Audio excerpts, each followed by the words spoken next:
As people mourn the former president's passing, how can they find solace and peace? Yeah, yeah.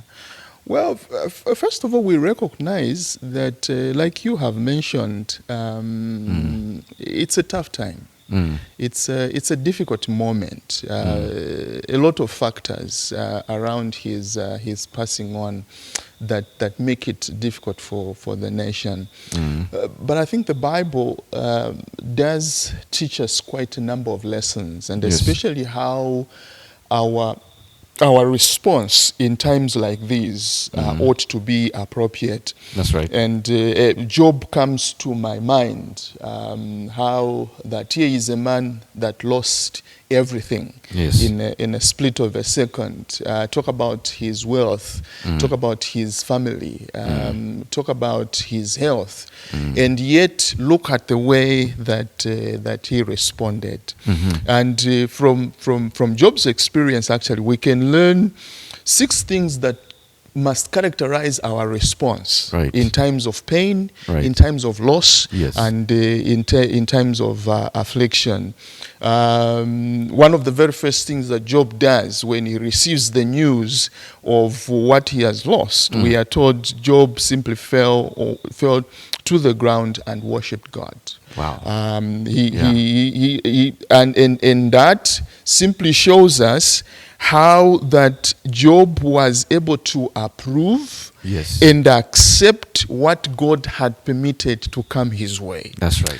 And I think also for us as Zambians, this moment gives us an opportunity to be able to do the same, to be able to just worship God.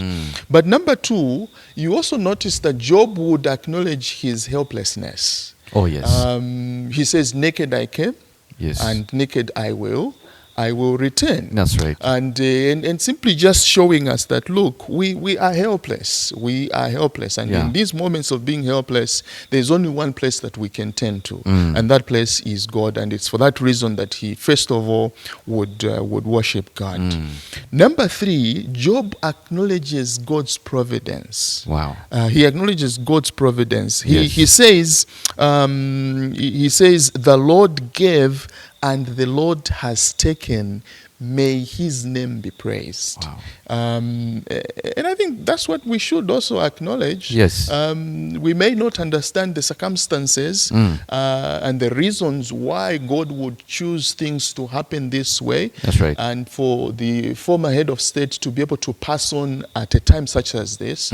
But we must recognize his providence, God's providence. He's the one that is driving history. That's right. And because he's driving history, he's the one who determines when and what happens at a particular moment. That's right. And so like Job, we need to acknowledge the providence of God. But number 4, further to just acknowledging the providence of God, we also need to acknowledge his sovereignty. That's right. Job says, should we receive only good things from God and not bad? And Job simply recognizes that, look, whatever comes my way, it means that for a reason God has chosen that it happens. And we need to acknowledge that. Of course, later on we will talk about this. Romans 8:28 makes it very clear. God causes all things to work for the good of those who love him and those whom he has called according to his purpose. And so that sovereignty of God, even at a time like this as a nation, we need to recognize. But number 5, we also I've talked about us worshiping God, acknowledging our helplessness, and then also acknowledging God's providence and God's sovereignty. And the last one, I think 5, I said 6, but it's 5. So number 5, we need to remain faithful.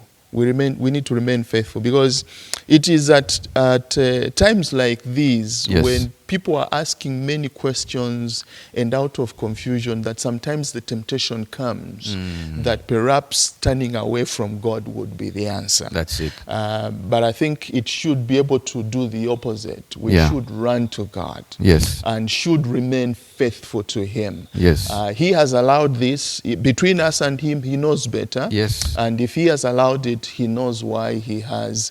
And therefore, for us, our role, our duty is simply to remain faithful.